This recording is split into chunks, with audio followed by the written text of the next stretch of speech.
ఈ పునరుద్ధాన ఆరాధనలో మనం వాక్యం ధ్యానించడం సిద్ధంగా ఉన్నాం. మనల్ని ప్రభు ఆయన ఆత్మ ద్వారా వాక్యంలోనికి మనల్ని నడిపించును గాక. కీర్తన పుస్తకం నుండి 84వ కీర్తన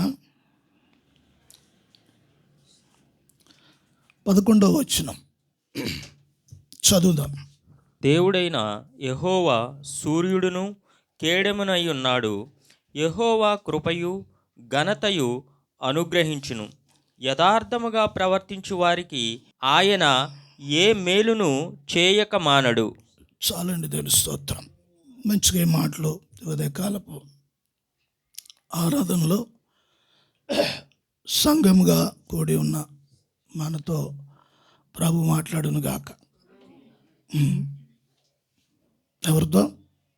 మనతో. దేవుని స్తోత్రం. హల్లెలూయా. మీకు అనిపించాలి ప్రభువా నాతో మాట్లాడు అని. ఏమని మాట్లాడు బాబా కాదు కదా, మాట్లాడు అని. సరే, ఇక్కడ చదవబడిన ఈ కీర్తన భాగంలో భక్తుడు అంటూ ఉన్నాడు. బాగా గమనించవలసిన విషయం 11వ వచనంలో ఆయన సూర్యుడును, దేవుడైన యెహోవా సూర్యుడును కేడెమునై ఉన్నాడు. చాలు, మళ్ళీ వెళ్దాం. కొంచెం వాక్యం తక్కువ అని అందుకోండి. ఇక్కడ చూడండి, దేవుడైన యెహోవా ఏమై ఉన్నాడు? సూర్యుడును కేడమును అయి ఉన్నాడు. స్తోత్రం. సూర్యుడు అని దేవుని గూర్చి మాట్లాడుతున్నారు. సూర్యుడు అంటే లోకానికి ఆయన వెలుగిచ్చేవాడు. దేవుడు రక్షణ పొందిన ప్రతి ఒక్క విశ్వాసి జీవితంలో ఆ జీవితం వెలుగుమయంగా చేసేవాడు. జీవితం మీరేం సపోర్ట్ చేయట్లేదు, అట్లా ఉన్నారు. స్తోత్రాలు చెప్పండి. వెలుగుమయంగా ఉన్నాడు సూర్యుడు. దేవుడు ఏమన్నాడు? ఆయన సూర్యుడు వెలుగుమయమై చేసేవాడే ఉన్నాడు. రెండోది అన్నాడు, ఆయన కేడము అంటున్నాడు. కేడము అంటే దాని అర్థం ఏంటంటే నీకు కలిగే ప్రమాదానాన్ని అడ్డుగా నిలబడేది, అడ్డుగా పెట్టేది కేడం అంటే నిన్ను కాపాడేది. దేవుడు ఏమై ఉన్నాడు? నిన్ను కాపాడేవాడు, కేడముగా ఉన్నాడు. నీ జీవితాన్ని వెలిగించేవాడుగా ఉన్నాడు. అంటే సంఘంలో ప్రతి ఒక్క వ్యక్తి వెలిగించబడిన వారై ఉండాలి. వెలిగించబడిన వారై ఉండాలి. ఆ వెలిగించబడేది ఎందుకు అంటే నీ జీవితంలో వస్తున్న ప్రతి అవంతరం, దుష్టుని, అభ్యంతరం, ఆటంకాన్ని దాన్ని ఎదిరించి దాటుకుని రావటానికి ఆయన కేడముగా ఉన్నాడు. కేడం అంటే నీకు అడ్డుగా, నీకు వచ్చే ప్రమాదాలకి అడ్డుగా నిలబడేవాడు. నీకు వచ్చేది ఏదైనా కూడా అడ్డుగా అంటే ఆ ప్రమాదం ఆ కేడం మీదకి వస్తుంది. నీ మీదకి వచ్చే దానికి అడ్డుగా ఈ కేడం ఉంటే, అయితే మరి నువ్వు వెలుగులో ఉన్నప్పుడు దేవుడు నీకు కేడముగా ఉన్నాడు అనే సంగతి తెలుస్తుంది. అప్పుడు లేకపోతే నేనే కేడము అనుకుంటా, నేనే అడ్డుకుంటాను, నేనే ఏదైనా నన్ను నేను సేవ్ చేసుకుంటాను, అంటే నన్ను నేను రక్షించుకుంటాను, నన్ను నేను కాపాడుకుంటాను అని అనుకోవటానికి కాదు. కానీ సూర్యుడు వెలుగు అంటే యెహోవా వెలుగై ఉన్నాడు, ఆయన మన కేడుమునై ఉన్నాడు. యెహోవా కృపయు, దేవుని కృపయు ఘనతయు అనుగ్రహించును. కృపయు ఘనతయు అనుగ్రహించాను. ఎవరైతే కాపాడబడుతున్నారో, ఎవరైతే వెలుగులో ఉన్నారో వారికి కృపయు ఘనతయు అనుగ్రహించాను. ఘనత నీకు ఘనత వహించేవాడు ఘనత అనుగ్రహించేవాడు. ఘనత, పేరు. నీవు వెలుగులో ఉన్న ప్రకారం ఆ వెలుగును బట్టి దేవుడు నిన్ను, నీ జీవితాన్ని కనపరుస్తాడు, హీనపరచడు. నీవు అనేకుల ఎదుట ఘనత వహించే వ్యక్తిగా, ఘనత వహించే వ్యక్తి దానిగా ఉంటావు. ఏం చేద్దంటే ఆయన కేడముగా ఉన్నాడు, నీకు ఆయన వెలుగుగా ఉన్నాడు. ఆ కృప నిన్ను ఆవరించి, ఆ కృపలో నిన్ను ఆయన ఘనత అనుగ్రహిస్తాడు, ఘనత అనుగ్రహిస్తాడు. చూడండి, దేవునికి స్తోత్రం కలుగును గాక. హల్లెలూయా. దావీదు ఒక మాట మాట్లాడుచున్నాడు. నేను మరలా ఈ మాటలు చెప్తాను. అయితే మొదటి దినవృత్తాంతముల గ్రంథంలో చదవండి, 29వ అధ్యాయము 11, 12 వచనాలు. యెహోవా ఆ, భూమి ఆకాశముల యందుండు సమస్తమును నీ వశము, సమస్తము నీ వశం, మహత్యమును పరాక్రమమును ప్రభావమును తేజస్సును ఘనతయు నీకే చెందుచున్నవి. యెహోవా రాజ్యము నీది, నీవు అందరి మీదను నిన్ను అధిపతిగా హెచ్చించుకొని ఉన్నావు. ఐశ్వర్యమును గొప్పతనమును నీ వలన కలుగును. ఐశ్వర్యమును గొప్పతనమును నీ వలన కలుగును. నీవు సమస్తమును ఏలువాడవు. బలమును పరాక్రమమును నీ దానములు. హెచ్చించువాడవును, అందరికీ బలము ఇచ్చువాడవును నీవే. చూడండి, దావీదు ఈ ఒక అధ్యాయంలో ఒక మాట ఉపయోగిస్తాడు. మీరు ఈ అధ్యాయం ఎప్పుడైనా మీరు చదివితే 29వ అధ్యాయంలో ఆయన ఏమంటాడో తెలుసా? దేవుని మీద మక్కువ ఎక్కువ అంట ఆయనకి. మీరు ఆ అధ్యాయంలో చదివితే ఆ మాట ఉంటుంది, ఆ మాట ఉపయోగించాడు. ఈ అధ్యాయము దావీదు మాట్లాడుచున్నప్పటికీ సొలొమోను చాలా చిన్నవాడు. అయితే ఇప్పుడు దేవుని గూర్చి చాలా మక్కువ దావీదుకు ఉంది. మక్కువ అంటే తెలుసు కదా, ఏంటి మక్కువ అంటే?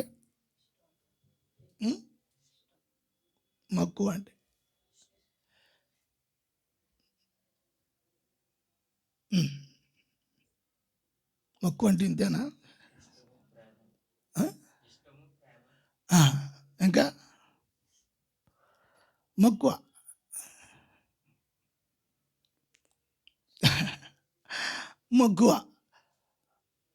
ఆయనకి సింహాసనం ఉంది, ఐశ్వర్యం ఉంది, పేరు ఉంది, ఇంకా చాలా ఉన్నాయి ఆయనకి.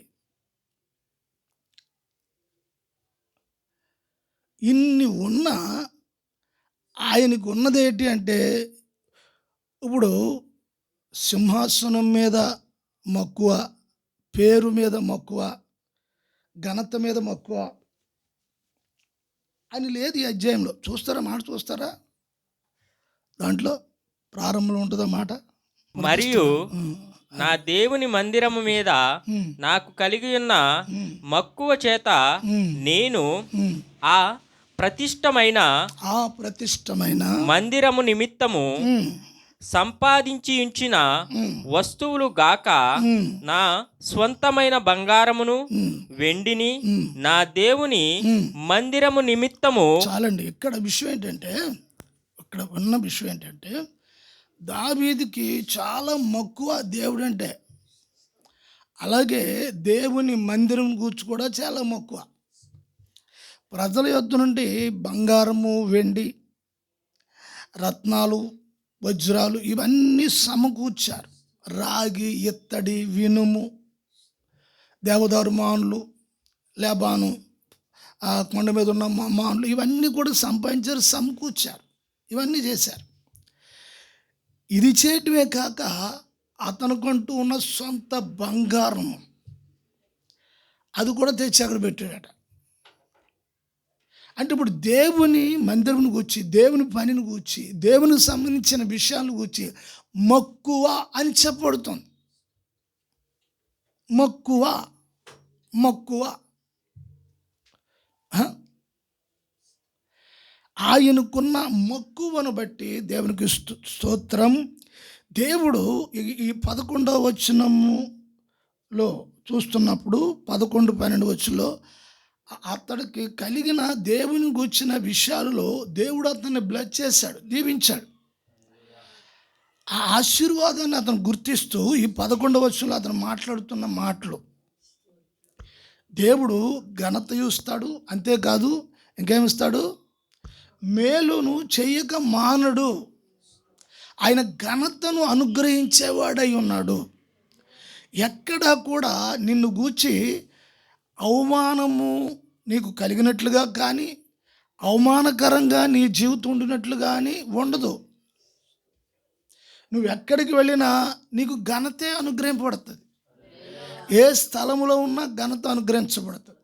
ఏ స్థలములో ఉన్నా నీకు మేలు అనుగ్రహించబడుతుంది. ఏం చేత నీకు దేవుని మీద ఉన్న మక్కువను బట్టి. 11వ వచనంలో చదువు ఆ మాట.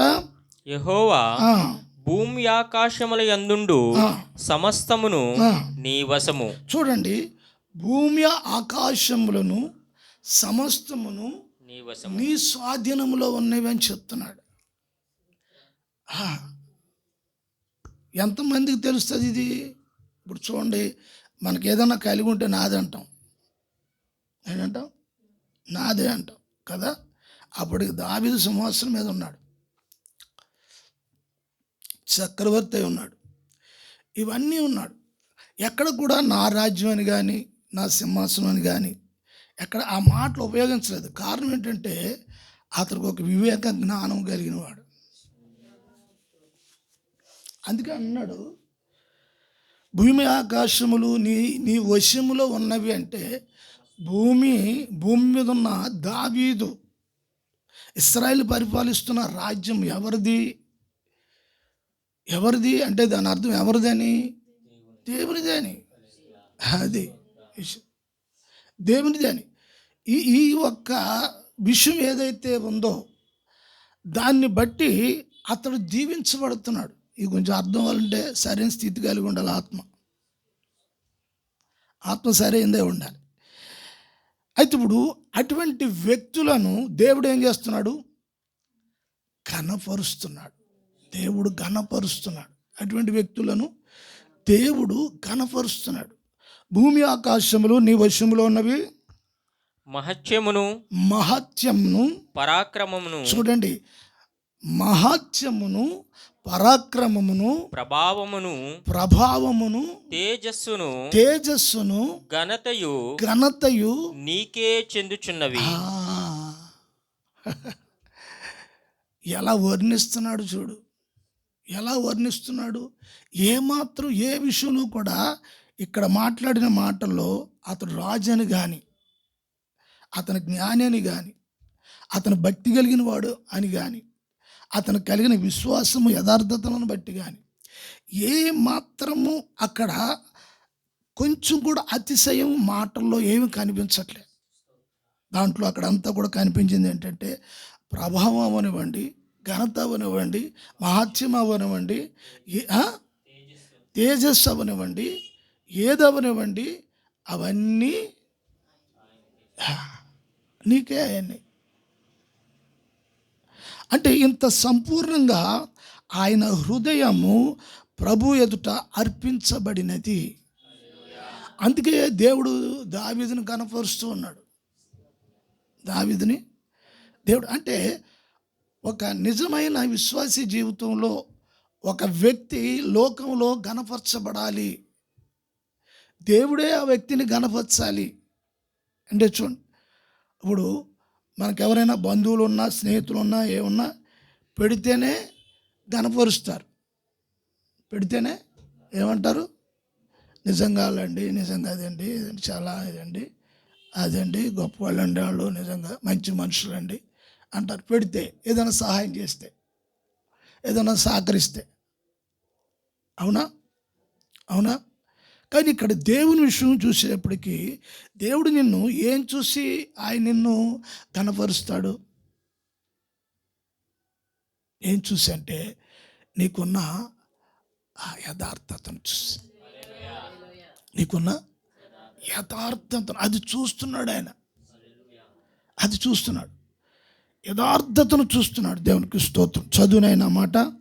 యెహోవా రాజ్యము నీది, రాజ్యము నీది, నీవు ఆ, అందరి మీదను, అందరి మీదను, నిన్ను రాజ్యము నీది. నీది. ఇలా చూడండి, ప్రజలు అన్నారు ఇశ్రాయేలు, మేము నీ వారము, మేము నీ వారము, ఈ రాజ్యము నీది అన్నారు వాళ్ళు వచ్చి. అవును, రాజ్యం నాదే, ప్రజలు నావారే, గుర్రాలు నావి, రౌతులు నావి, ఇంకేంటి, రథాలు నావి, అధికారం నాది, శాసనాలు నావి.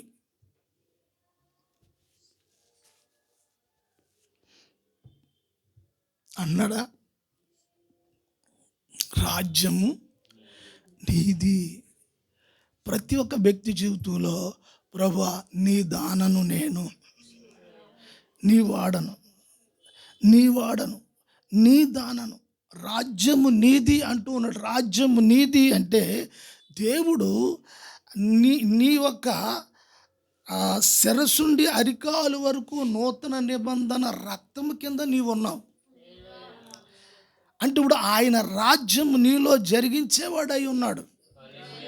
నిన్ను నీవు అప్పగించుకున్నప్పుడు ఆయన రాజ్యము చేయగలడు.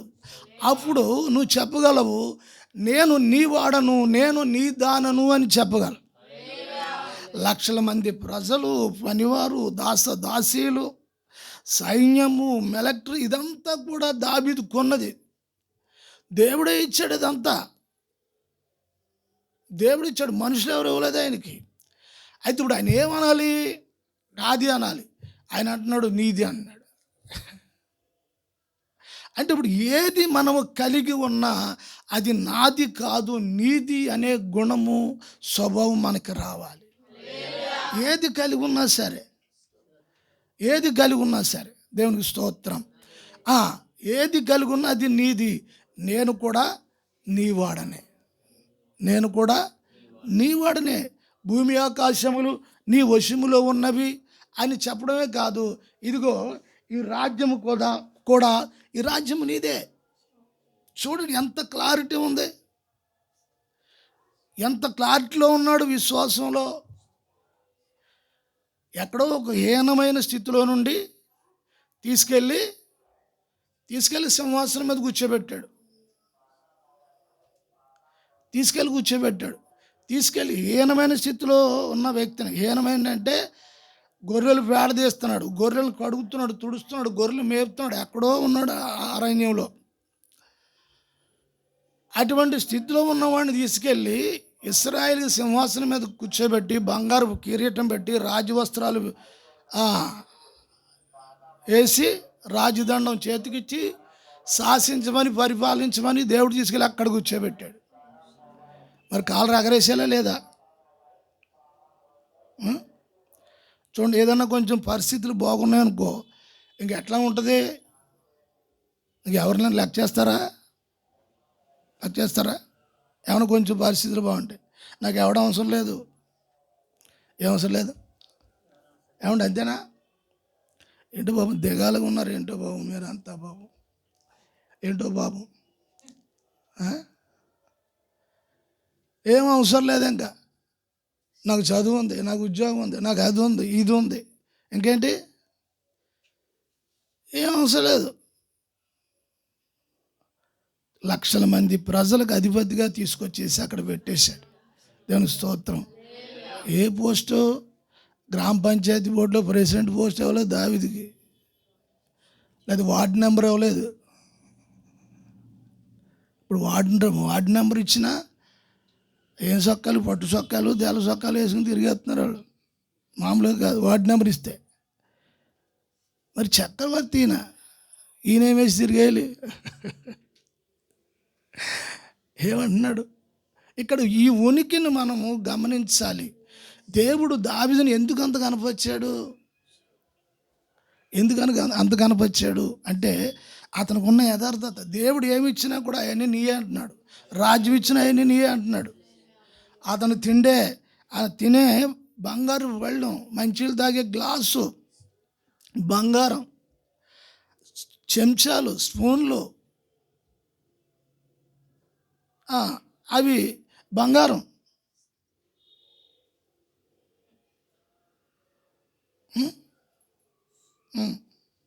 మరి కొంతమంది అంటారు కదా, అది మా నాన్నమ్మ మా అమ్మమ్మ తెచ్చింది ఉగ్గిన్నది నా చిన్నప్పుడు. వెండి ఉగ్గిన్నే. బంగారం ఎవరు తెస్తారులే, ఉన్నవాళ్ళు తెస్తారు. సోదరు ఏమైనా తెచ్చారా నీకు ఉగ్గిన్నే? వెండిది తెలుస్తుందా? ఇవ్వలేదా? స్తోత్రం. ఉగ్గిన్ని మా వాడికి ఉగ్గిన్ని ఇవ్వలేదా? వెండిది, బంగారం కాదు. మగ పిల్లలు పుట్టేటప్పటికి ఏం చేస్తారంటే చాలామంది అమ్మమ్మలైనా నాన్నమ్మలైనా ఏం చేస్తారంటే వాళ్ళ మనవడికి బాగా రాజులైతే బంగారం తీసుకొస్తారు, ఉగ్గిన్ని. మామూలుగా మిడిల్గా ఉన్న వాళ్ళైతే వెండిది తీసుకొస్తారు, వెండిది.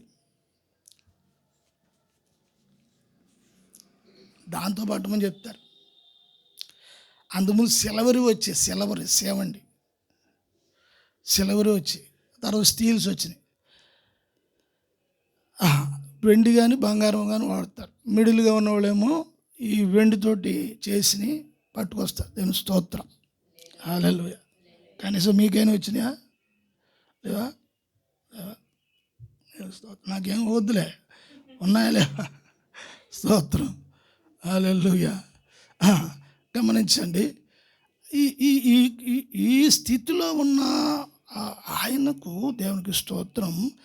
దావీదుకి కొన్ని సందర్భాల్లో అతడికి ఎవరైనా అతన్ని ప్రజలు వచ్చి రాజా నువ్వు మహోన్నతుడు, నువ్వు దేవుడు, నీ పరిపాలన గొప్పగా ఉంది, నువ్వు సింహాసనం మీద కూర్చుంటే ఎలా ఉన్నావు, నీ రాజస్వం, నీ వ్యవహారం చూస్తున్నప్పుడు మాకెంతో ఆనందంగా ఉంది అని అందరూ పొగిడేస్తున్నారంటే సరే, మొత్తం రాజ్యసభ అంతా అయిపోయిన తర్వాత ఆయన ఇంటి లోపలికి వెళ్ళిపోయి నేల మీద సాష్టాంగంగా నేల మీద పడుకునేవాడట దావీదు. మంచం లేక కాదు, పరుపు లేక కాదు, అవి నిండా చుట్టాలన్నర పడుకోవడం చూడలేదని అందుకు నేను సాపు వేసుకున్నాను. అన్నీ ఉన్నాయి. అతని మనసులో ఇలా జనం పొగిడితే అతనికి ఏదైనా అహంకార స్వభావం వచ్చేస్తుందేమని ఒక భయం వచ్చి ఆ రాత్రి అంతా కూడా నేల మీదే పడుకున్నాడట ఆయన. ఎందుకు చేస్తున్నాడు ఇది? బయట రాజ్యంలో అందరూ పొగిడేశారు, గణపతి చేసేసిన తర్వాత వచ్చి పిల్లలు అలా ఆవిడ్ని వీళ్ళందరినీ పని వాళ్ళు పిలిచి ప్రజలు ఏమనుకున్నారో తెలుసా మన గురించి? ఏమనుకున్నా తెలుసా? నేను అలా వెళ్ళి అడుగు పెడితే అక్కడ అంతా వాళ్ళందరూ మునిగిపోతుండో తెలుసా? రండి చెప్తాను రండి వాళ్ళు అక్కడ ఏం జరిగిందో అని. ఈ మీటింగ్లు ఏం పంచాయతీలు పెట్టలేదు. వెళ్ళిపోయి ఏం చేశాడు? వెళ్ళిపోయి అతడు సాష్టాంగా నేల మీద పడుకోవడం ఇచ్చేదంటే అతనికి ఉన్న ఒక ఏమాత్రం గర్వం వచ్చేస్తుందేమో. ఆ గర్వం వచ్చేస్తే దేవుడు నాకు ఇచ్చిన ఆధిక్యతను అదంతా నేను పాడు చేసుకుంటానేమో. కడుపు నిండితే ఒకటి, కడుపు నిండపోతే ఆకలిస్తే ఒక మాటలు అంటారు కదా. అంటే ఇప్పుడు దేవుడు దావీదుని అంతగా హెచ్చించడానికి, గణపరచడానికి గల కారణం ఏమిటి అంటే దేవుడు అతన్ని కేడుముగా చేసుకున్నాడు. దేవుడే నాకు వెలుగు, ఆయన నాకు వెలుగు, సూర్యుడు. దేవునికి స్తోత్రం. ఆకాశంలో సూర్యుడు ఉన్నాడు, ఆ సూర్యుడిని నాకు వెలుగు అంటలేదు దేవుడు. ఎందుకంటే ఒక రోజున ఆ సూర్యుడు రాలిపోయి కింద పడిపోతాడు. ఏ సూర్యుడు? ఆకాశంలో కనిపిస్తున్న సూర్యుడు రాలి కిందడతాడు. ఆ సూర్యుడు గురించి కాదు, యెహోవాయే నాకు సూర్యుడు అంటున్నాడు. దేవునికి స్తోత్రం. యెహోవాయే నాకు వెలుగు. ఎంత ఆత్మీయ జ్ఞానం, ఎంత గ్రహింపు. దేవునికి స్తోత్రం కలుగును గాక. ప్రియ సహోదరి సహోదరులారా, ఏమాత్రం ఏ విషయాల్లో కూడా అపవాదికి చోటు ఇవ్వకపోవటం అనే విషయాన్ని మనం చూస్తున్నప్పుడు, గర్వాన్ని తీసుకొచ్చేది ఎవరంటే అపవాదే. అహంకారం తీసుకొచ్చేది అపవాదే. అపవాదే. ఎప్పుడు వస్తుంది? మనం హెచ్చిపోకుండా. పౌలు అంటాడు, నేను హెచ్చిపోకుండా దేవుడు నాకు ముల్లెట్టాడు అంటాడు. నేను హెచ్చిపోకుండా ఏం చేస్తాడు? చాలా కృపావరాలు ఉన్నాయి పౌలుకి, చాలా కృపావరాలు ఉన్నాయి. దేవదూతలతో మాట్లాడతాడు, దేవదూతల భాషను మాట్లాడగలడు. మూడో ఆకాశానికి వెళ్ళిపోయాడు. అక్కడ ఎవరు కూడా, మనుషులు కూడా ఆ పలకూడని మాటలు అక్కడ విన్నాడు. ఇంత గొప్ప ఆధిక్యతలున్న అతను అంటాడు, నేను హెచ్చిపోకుండా దేవుడు నాకు ఒక ముల్లెట్టాడు అంటాడు. అంటే మనుషునికి దేవుడిచ్చే ఘనత ఎప్పుడు వస్తుందంటే, హెచ్చిపోయే విషయాలు ఉన్నప్పుడు మనుషులు పాడైపోతారు, దేవునికి దూరం అయిపోతారు. దేవుడు వాళ్ళకి దూరం అవడు, దేవునికే వాళ్ళు దూరం అయిపోతారు. సాధారణంగా దేవుడు ఎప్పుడు దూరం అవడు. విన్నారా? ఏ మనిషికి దేవుడు దూరం అవడు. నువ్వు పాపి అయినా, ఎంత దుర్మార్గుడు అయినా, దుర్మార్గురాలు అయినా, దేవుడు దూరం అవడు. దేవుడు దగ్గరగానే ఉంటాడు. హెచ్చరించడానికి, సరిచేయటానికి, దీవించడానికి, ఆశీర్వదించడానికి, గణపరచడానికి, లేవనెత్తడానికి, అన్ని విషయాలు దేవుడి దగ్గరగానే ఉంటాడు. అయితే మరి దేవునికి దగ్గరగా ఉండలేనిది వారు ఎవరు అంటే దేవునికి స్తోత్రం, అహంకారులు దేవునికి దూరంగా అయిపోతారు. ఆత్మలో వారికి చాలా దూరంగా ఉంటారు దేవుడికి, ఆత్మలో. అయితే ఇప్పుడు ఈ వచ్చిన భాగంలో మనం చూస్తున్నప్పుడు ఆ చదువునైనా మాట చదువు, 12వ వచనం చదువు. ఐశ్వర్యమును గొప్పతనమును నీ వలన కలుగును. చూడండి, ఈ మాట అనుభవంతో చెప్తున్నాడా, లేకపోతే ఎవరన్నా ఆళ్ళేళ్ళు మాట్లాడితే కాపీ కొట్టి మాట్లాడుతున్నాడా? ఏమన్నాడు? ఐశ్వర్యమును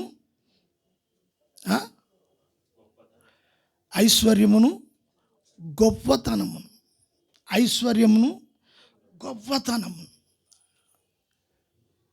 ఇది తనకు తాను ప్రాక్టికల్గా అరణ్యములో ఉన్నప్పుడు 10 గొర్రెలు ఉన్నాయి. అవి కూడా ఆయన కాదు. ఎవరే? దావీదు మేపుతున్న గొర్రెలు ఎవరే?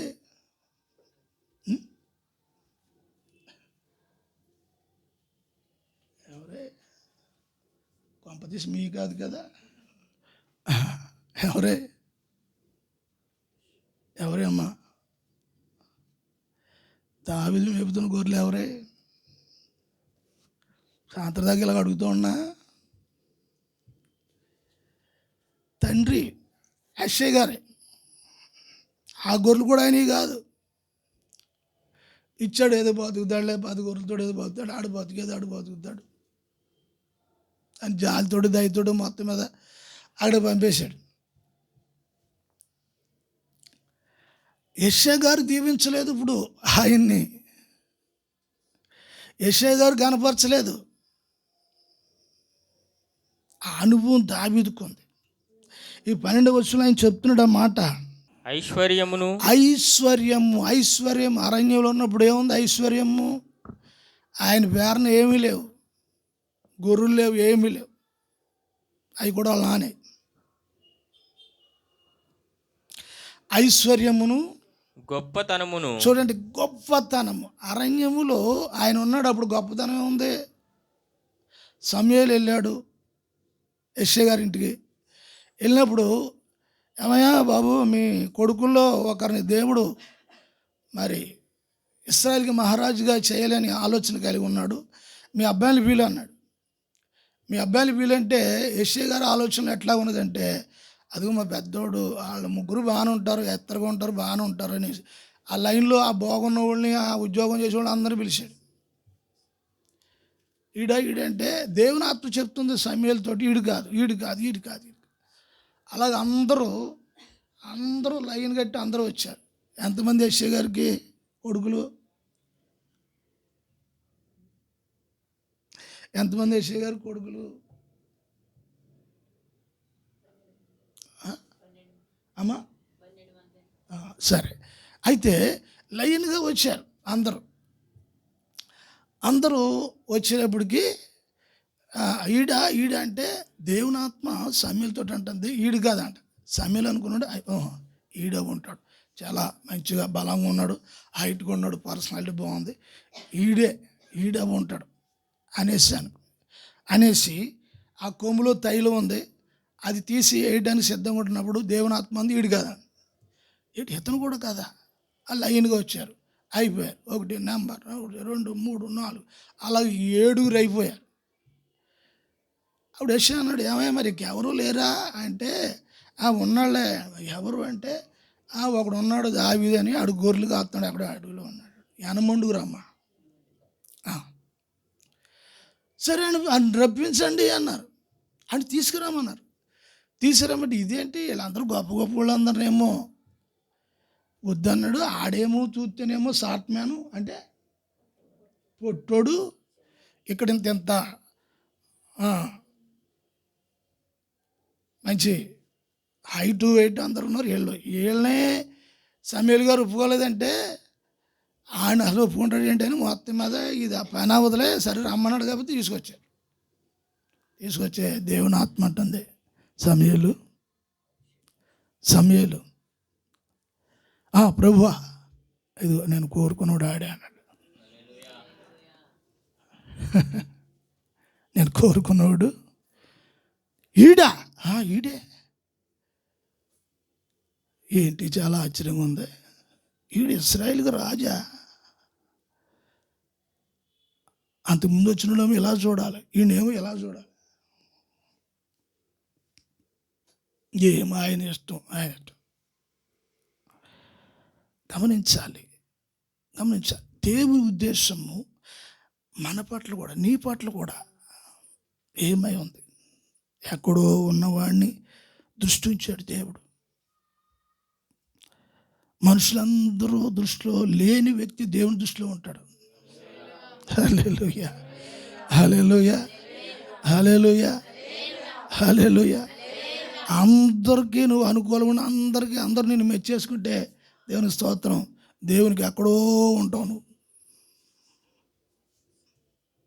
దేవునికి ఎక్కడో ఉండవు. Praise the lord. ఐశ్వర్యమును, ఘనతను, గొప్పతనమును నీ వలన కలుగును. అదిగో ఈ అనుభవం ఏంటో తెలుసా? నీ వలన కలుగును. మనుషుల వలన కలిగేది, మనుషుల వలన ఏదైనా కలిగితే కొద్ది సమయం ఉంటుంది, కొద్ది కాలం ఉంటుంది. నీ వలన అంటే యెహోవా వలన, దేవుని వలన కలుగును. ఈ క్లారిటీ ప్రతి విశ్వాసి జీవితంలో ఉండాలి. ఎన్ని ఉండని, ఎన్ని లేకపోని, ఏమి లేకపోని, ఐశ్వర్యము, ఘనత, ప్రభావం ఇవన్నీ కూడా నీ వలన మాత్రమే కలుగుతాయి. నీవు సమస్తమును ఏలువాడవు. ఈ మాట కూడా గమనించాలి. దేవునికి స్తోత్రం. సమస్తమును ఏలువాడవు. ఇశ్రాయేలు ప్రజలు ఏలడానికి అతను నిర్ణయించాడు. అప్పుడు ఏమనాలి? ఈ సమస్తాన్ని నేనే వెళ్తున్నానండి అనాలా లేదా? ఏమంటే దీని అంతటికి మొత్తం అంతా నేనే, అంతా మనమే. మీరేంటి మరి మరి అది అనుకుంటున్నామండి. మనమే ఇక్కడ అంతా మందే, రైట్స్ అన్నీ మనే. దాని మీద రైట్స్ మంది, దీని మీద రైట్స్ మంది, దాని మీద రైట్స్, దీని మీద A to Z రైట్స్ అన్నీ మనే. నువ్వు లోపల రావాలని కూడా మందే. ఈ సమస్తం అంతా దేవుడు తీసుకొచ్చి అక్కడ పెట్టేస్తే అన్నాడు, సమస్తం ఏళ్ళు ఆడవు నీవు, అంటే పెత్తనము చేయవాడు నీవే. ఆ పెత్తనం చేయడానికి కూడా ఆయన ఇష్టపడట్లేదండి. ఎంత యథార్థత ఉంది, ఎంత క్లారిటీ ఉంది ఇప్పుడు ఆయనకి. అంటే ఇప్పుడు నీ విశ్వాస జీవితంలో ఏ విషయంలో అయినా సరే అతిశయిస్తే సాతానుకు చోటు దొరుకుతుందేమో అని ఆలోచన దావీదుకి.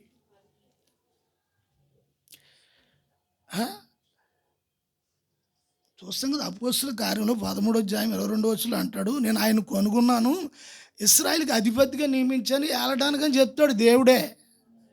అప్పుడేమనాలి, అవును నన్ను ఏలడానికి పెట్టాడు అనాలా, ఏలువాడు నువ్వు అన్నాడు.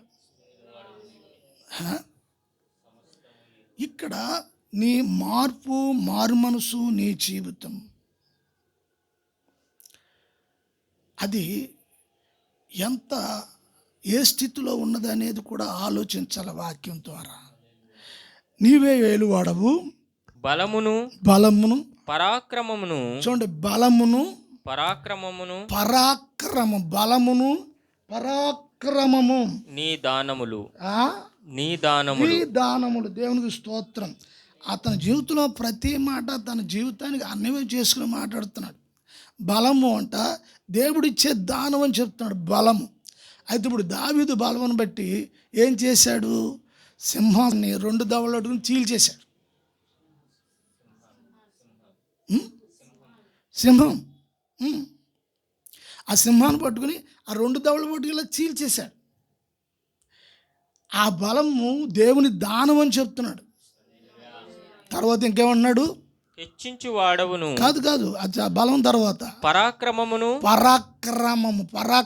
సింహాన్ని చంపడం అనేది మామూలు విషయమా? అది పరాక్రమే కదా. ఆ పరాక్రమము కూడా ఆయన దానం అంటున్నాడు. చేసిందంతా ఏం చేసేస్తున్నాడు, గ్రేట్ అంతా ఎవరికి ఇచ్చేస్తున్నారు? దేవునికి స్తోత్రం. కొంతమంది ఏం చేస్తారంటే వాళ్ళే చేసి నేనే చేశానని చెప్తారు. నా పేరు చెప్పు మైకిల్ చెప్పు, నా పేరు చెప్పు, నేనండి అది నేనే. ఇదంతా చేసేసి దావీదు అన్నాడు,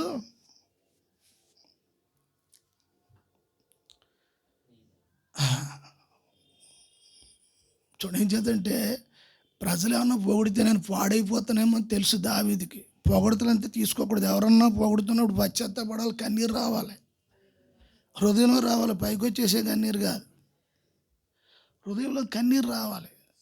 స్తోత్రం, హల్లెలూయా. ఎవరైనా పొగుడుతుంటే దావీదు అలా పక్కకెళ్ళి ఏడిశాడు. యోసేపు ఏం చేశాడు, యోసేపుని పొగుడుతున్నారు అన్నలో, అది ఇది కాదు అన్నాడు. గుర్తుపట్టలేదు యోసేపుని. ఆ గోతులు వేసేసి పాడేసి తొక్కేసి అమ్మేసి ఎన్నో చేసేసారు కదా. ఇప్పుడు దేవుడు అతను తీసుకెళ్ళిపోయి ఏం చేశాడు, అక్కడ అధిపతిగా పెట్టాడు, రాజుగా పెట్టాడు, పరిపాలకునిగా పెట్టాడు, ఏలుతున్నాడు. వీళ్ళున్న దేశంలో దరిద్రం వచ్చేసి తినడానికి కూడలేదు. అయితే వీళ్ళు వెళ్ళారు, వాళ్ళ తండ్రి చెప్పాడు యాకోబు, అక్కడ ఐగుప్తులో మంచి బాగా పంటలు పండుతున్నాయంట, బాబు తినడానికి 4 గింజలు పట్టురండి అని పంపించాడు. తీరా అక్కడికి వెళ్ళి చూస్తే వీళ్ళందరూ వెళ్ళారు, చూశారు, సింహాసనం మీద ఉన్నాడు. ఆ సింహాసనం మీద ఉన్నవాడు వీళ్ళని గుర్తుపెట్టేశాడు. ఏదో మోకాలేసి చూస్తున్నారు వీళ్ళు. మనోడేమో రాజు టీవీ. పోనీ అలాగని సరే వచ్చారా, నేను మక్కేస్తాను ఇక్కడ అనుకున్నాడా, నా సంగతి చెప్పేస్తాను నీకు మామూలుగా కాదు, నన్ను ఏం చేశారా, ఏం చేశారు సార్ జ్ఞాపకం, గదిలో పిలిచి ఏం చేశారా అని. రే పెద్దోడు ఎలా రా, ఎవడు పెద్దోడు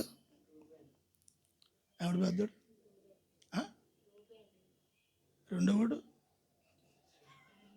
నువ్వు చెప్పు మళ్ళీ చెప్తుంది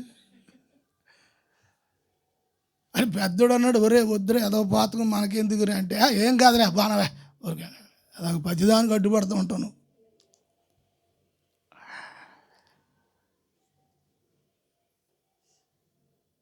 బహువరా రాజాది రాజా అని అది పొగుడుతుంటే అప్పుడు సింహాసనం దిగి వెళ్ళిపోయి వెనక్కి ఏడ్చాడంట యోసేపు. అంటే ఒక ఆత్మ సంబంధమైన వ్యక్తి పొగడుతలు తీసుకోవడానికి ఇష్టపడరు. ఏం చేద్దంటే ఘనపరచవలసింది, ఘనత పొందవలసింది దేవుడే. సేవకుల ద్వారా అయినా, విశ్వాసుల ద్వారా అయినా.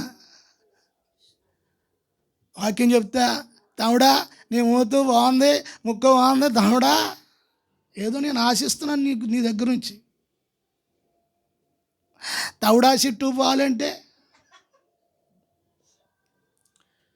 వెళ్ళిపోయా, ఏడుతున్నాడు సింహాసనం వెనకాల వెళ్ళి. మళ్ళీ కళ్ళు తుడుచుకున్నాడు, మళ్ళీ కళ్ళు తుడుచుకున్నాయి. మళ్ళీ వచ్చాడు, ఎవరది అన్న.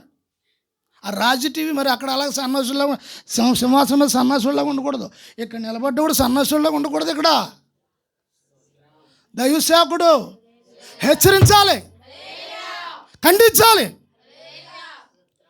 అలా పడిపోతే కన్నీరు కాచి ప్రార్థన చేయాలి. మళ్ళీ వచ్చాడు, ఎవరది, ఎక్కడి నుంచి వచ్చారు? రాజా మేము పలానా చోట నుంచి వచ్చాం, ఇలాగ మా కుటుంబం పెద్దది, మా తండ్రి చిత్తం వంగడం అన్నీ మాట్లాడుతున్నారు. సరే ఎంతమంది మీరు? పలానా. సరే ఇంకొకడు ఉంటాడు ఏంటి? ఇంకొకడు ఎవరు? ఏమేనా కొంచెం గట్టిగా చెబుతాలే, బ్యాక్ మ్యాన్ అన్నట్టు వినపడుతుంది. అది తమ్ముడు, ఒకే తల్లి పుట్టారు వీళ్ళిద్దరూ. ఆయన తీసుకురాలేదు, వీళ్ళు వచ్చారు. ఏంటంటే చూడాలని ఉంది, రక్త సంబంధం కదా, ఉంటుందా ఉండదా? చూడాలని దేవుని స్తోత్రం, హల్లెలూయా. అన్నీ అడుగుతున్నాడు. పోనీ అడుగుతున్నప్పుడు కూడా గుర్తించాలి, వీళ్ళు ఎక్కడ కూర్చో కఠినస్తులు, వీళ్ళు ప్రేమ లేని వాళ్ళు. ఆ ప్రేమ ఉన్నోడు తీసుకెళ్ళి సింహాసనం మీద కూర్చోడు, అధికారిగా కూర్చోబెట్టాడు. దేవుని స్తోత్రం కలుగును గాక, హల్లెలూయా హల్లెలూయా హల్లెలూయా హల్లెలూయా హల్లెలూయా. దావీదు అన్నాడు, దేవా ఈ రాజ్యము నీది, ప్రజలు నీవారు, బలము నీది, పరాక్రమము నీది, దానము, ఇవన్నీ దానములు, నీవు ఇచ్చే దానములు. ఈ దానము నాకు అనుగ్రహించావు. దానం దయ పొందాను నేను నీ వలన, ఘనత పొందుతున్నాను నీ వలన. దేవుని బిడ్డలైన వారు సంఘంలో దేవుని దయ దానం పొందేవారు ఆ స్థితిలో ఉండాలి. దేవుని స్తోత్రం. ఎంత ఇచ్చినా ఎంత దీవించినా దీనులుగానే ఉండాలి, దీనులుగానే ఉండాలి.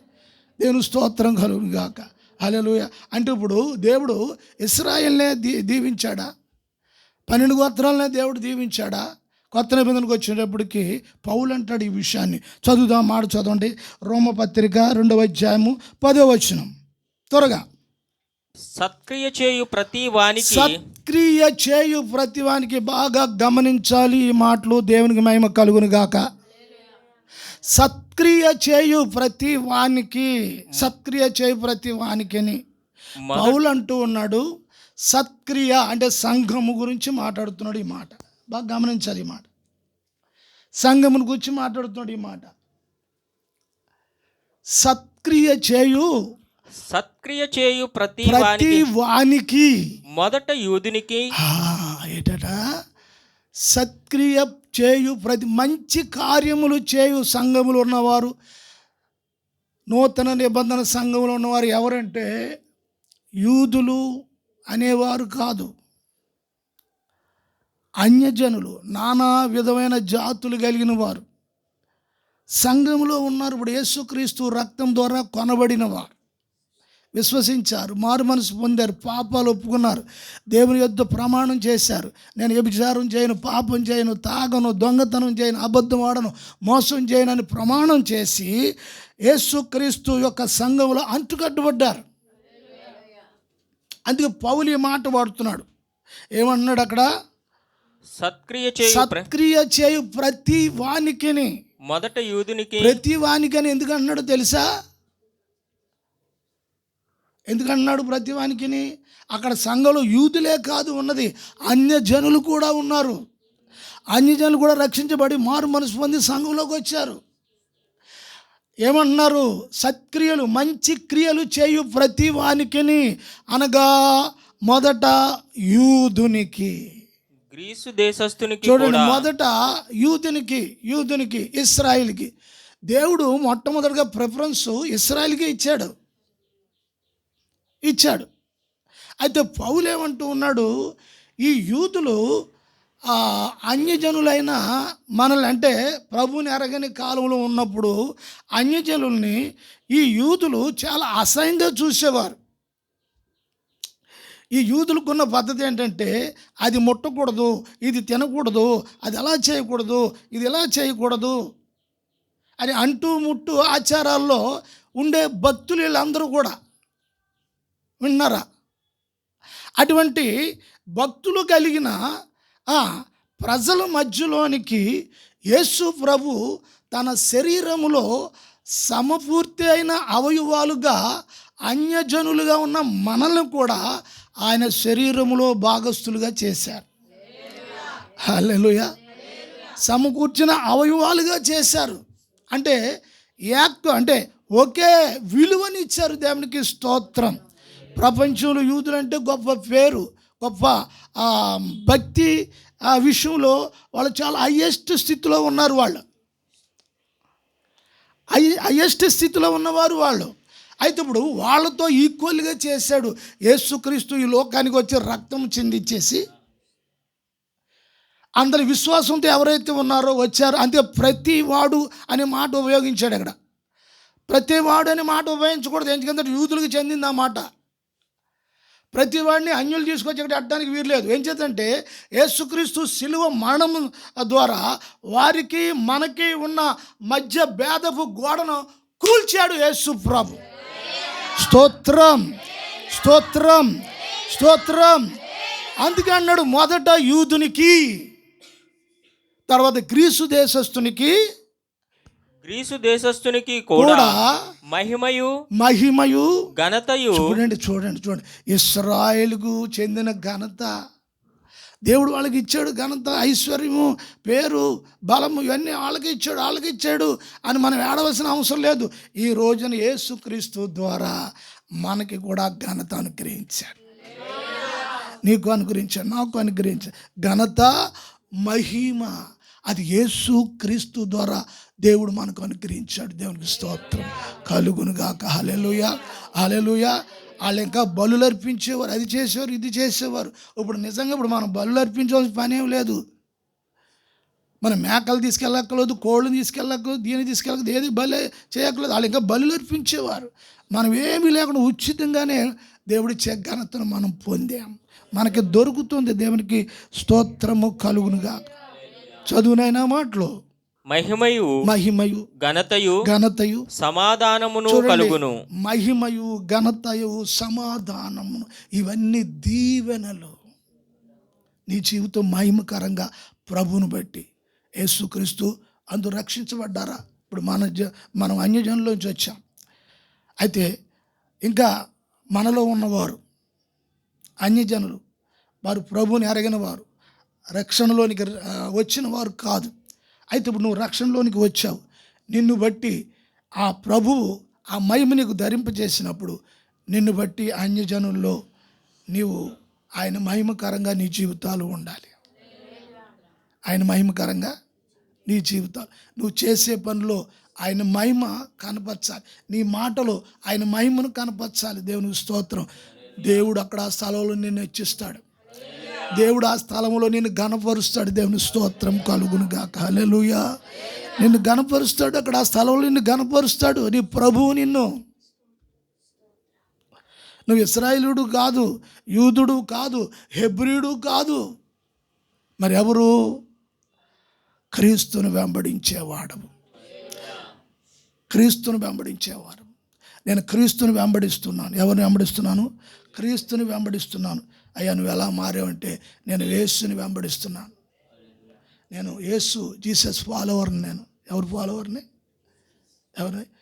కొంతమంది అడుగుతారు కదా, మీకు ఎంతమంది ఫాలోవర్స్ ఉన్నారు? ఎంతమంది ఫాలోవర్స్ ఉన్నారు అంటే, నేను జీసస్ ఫాలోవర్స్నండి. నేను యేసుని వెంబడిస్తున్నాను. యేసుని వెంబడిస్తున్నాను. అవును, యేసుని వెంబడిస్తున్నాను కాబట్టి నేను ఇలాగ ఉన్నాను. నిన్ను చూసి మేము కూడా యేసుని వెంబడిస్తాం. నిన్ను చూసి మేము కూడా యేసుని వెంబడిస్తాం. ఏం చేద్దంటే ఆయన నీకు ఘనత, మహిమ, ప్రభావములు ఇవన్నీ ఆయన మీకు అనుగ్రహిస్తూ ఉన్నాడు. దేవునికి స్తోత్రం కలుగునుగా. హల్లెలూయా, హల్లెలూయా. అంటే ఆయన ఎంత ఆలోచన కలిగి ఉన్నాడు, నీ విషయంలో ఎంత దీవెనకరంగా ఉండాలి ఆయన ఉద్దేశం ఉన్నది. దేవుని స్తోత్రం. హల్లెలూయా. నేను యేసుని వెంబడిస్తున్నాను అని అంటున్నప్పుడు, నిన్ను చూస్తున్నప్పుడు నీ ఖచ్చితం, నీ నీతి, నీ యథార్థత, నీ పవిత్రత పని చేసేటప్పుడు ఒళ్ళు దాచుకోకుండా కష్టపడి పని చేయటం, ఒళ్ళు దాచుకోకుండా కష్టపడి పని చేయటం, సోమరితనం లేకుండా చేయటం. శరీరానికి కూడా ఒక మంచి స్వభావం, మంచి స్వభావం కలిగిన శరీరం ఉండాలి నీకు, సోమరితనం కాదు. ఇప్పుడు నీ శరీరం కూడా అది మహిమపరచబడాలి. ఒళ్ళు దాచుకోరండి, వాళ్ళ పని చేస్తున్నాడు ఒళ్ళు దాచుకోరంటారు. అప్పుడు శరీరానికి కూడా మహిమ వస్తుందా లేదా? కొంతమందికి అంటే పని అంటే భయం. అవన్నీ చేసే, అది తుడిచేసి ఎన్ని చేసే, ఆ బట్టలు ఉతికేసి, ఆ దుబ్బలండి వేసే, ఆ సామాన్లు లోపల పెట్టేసే అనేటప్పుడు అలాగే ఇలా నవ్వు ఉండదు మొఖానికి. ఎలా ఉంటుంది? ఎలా ఉంటుంది? ఇగో అవి తినేసే, అవి తినేసిన తర్వాత ఇగో ఇవి కూడా తినేసే, ఇవి కూడా తినేసిన తర్వాత ఇగో ఇక్కడ ఉన్నాయి ఇవి కూడా తినేసి.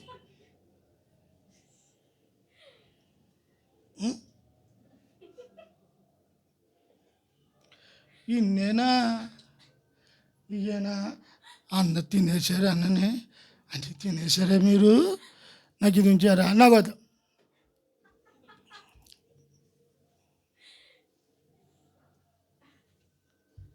ఈ శరీరం కూడా మహిమపరచబడాలి తెలుసు. వాళ్ళు దాచుకోరండి, వాళ్ళు దాచుకోరు. చూడండి, ఒకవేళ కష్టం నీకు అక్కడ న్యాయంగా అది రాకపోయినా దేవుడు ఇంకో చోట నుండి దేవుడు నీకు అనుగ్రహిస్తాడు తెలుస్తూ. హల్లెలూయా, హల్లెలూయా. దేవుడు నీ జీవితాన్ని గణపరిచేవాడుగా ఉంటాడు. నిన్ను బట్టి దేవుడు గణపరచబడాలి, దేవుడు నిన్ను గణపరచాలని ఆలోచన కలిగి ఉన్నాడు. దేవునికి స్తోత్రం. నీకు మేలు చేయక మానడు, నిన్ను దీవించక మానడు, నిన్ను అభివృద్ధిపరచక మానడు, నిన్ను బలపరచక మానడు, నీకు తేజస్సు ఘనత మహిమ ఇవ్వక మానడు. ఆయన అన్ని విషయాల్లో ఆయన నీ విషయంలో ఆయన ముందు పెట్టడానికే ఆయన ఉద్దేశం కలిగి ఉన్నాడు. స్తోత్రం, స్తోత్రం, స్తోత్రం, స్తోత్రం. హల్లెలూయా. మనం ఎన్ని కలిగి ఉన్నా సరే ప్రభువా ఇవన్నీ ఇచ్చినది. ఈ రాజ్యం నీదంటున్నాడు, ఈ మహిమ నీదంటున్నాడు, ఈ బలం నీదంటున్నాడు, ఈ ప్రభావం నీదంటున్నాడు, ఈ మేలు నీదంటున్నాడు, ఈ దీవెన నీదంటున్నాడు, ఈ రాజ్యం నీదంటున్నాడు. దేవుని స్తోత్రం. హల్లెలూయా. ప్రభువా నేను కూడా నీ దానినే, నేను కూడా నీ వాడనే. అట్లా స్థితిలోనికి ప్రభువు నేర్పిస్తున్న దానిని బట్టి మనం ప్రభు సన్నిధిలో ఈ వాక్యాన్ని బట్టి, ఈ పునరుద్ధాన ఆరాధనలో ఈ వాక్యాన్ని బట్టి నిన్ను నువ్వు ప్రభువుకు సమర్పించుకుని అందరూ స్తోత్రాలు చెల్లించండి. ప్రియ సహోదరి సహోదరులారా, దేవుడి పునరుద్ధాన వర్తమానమును బట్టి మనం అందరూ దేవుని స్తోత్రము చెల్లిద్దాము. హల్లెలూయా. ప్రార్థన చేద్దాము. మహాపరిశుద్ధుడును యేసయ్యా మీ నామమును బట్టి స్తోత్రాలు. పునరుద్ధాన ఆరాధనలో నాయన మీరు ఇచ్చిన వర్తమానం బట్టి స్తోత్రాలు. నేను ఎవరిని గర్వాంధులుగాను అహంకారులుగా కాకుండా నాయన ప్రతి వారిని నాయన మీరు ఘనపరుస్తానని, బలపరుస్తానని, నాయన వారి జీవితాలు మీ ఎదుట గొప్ప దీవెనకరంగా ఉంటాయని తెలియజేస్తున్నారు. దావీదు జీవితంలో మీరు చేసిన ఎన్నో కార్యాలను దావీదు గుర్తించినట్లుగా సంఘుల బిడ్డలు కూడా ఆ విధంగా గుర్తించి మీరు శ్రేష్టమైన దీవెన మీరు అనుగ్రహించండి. ఏ కోసును వాళ్ళకి ప్రభా తండ్రి ఏమాత్రం సాతాను నుండి వచ్చే గర్వం, అహంకారం ఏమాత్రం వారు చోటు ఇవ్వకుండా దావీదు వలె నాయనా మీకు స్తోత్రములు పౌలు సంఘంతో చెప్పారు. మొదట యూదునికిని, తర్వాత గ్రీసు దేశస్థునికిని ఏ పక్షపాతం లేకుండా అందరినీ మీరు మహిమతో ఘనతో నింపేవారై ఉన్నారు. ఆయన అట్టి స్థితిలో సంఘంలో ఉన్న బిడ్డలందరినీ మీరు ఘనపరచండి. వారి జీవితాలను లోకంలో మీ కొరకు దీవెనకరంగా, ఆశీర్వాదకరంగా, మహిమకరంగా ఉండులాగున వారిని బట్టి అనేకులు ఆయన మిమ్మల్ని వెంబడించేవారుగా, మాదిరికరమైన సాక్ష్య జీవితాలుగా సంఘాన్ని ఉంచమని, అందరిని దీవించమని, రాలేని బిడ్డలు కూడా మీరు జ్ఞాపకం చేసుకోమని, సమస్త మహిమ ప్రభావాలు మీకు ఆరోపించు యేసు నామమున ప్రార్థిస్తున్నాము తండ్రి. మన తండ్రి అయిన దేవుని ప్రేమ, కుమారుడైన యేసు క్రీస్తు కృప, పరిశుద్ధాత్మ అన్యోన్య సహవాసము సమాధానం కూడి ఉన్న సంఘమునకును లోకములో ఉన్న పరిశుద్ధులకును సదాకాలము తోడై నడిపించును గాక. యేసు రక్తమే ప్రభేసు రక్తం యేసు నామమునకు సంపూర్ణ పాది క్రియలకు తన ఆశ కలుగును గాక. ఆమె మంచిదండి. అందరూ కూడా ప్రభువును బట్టి వందనాలు.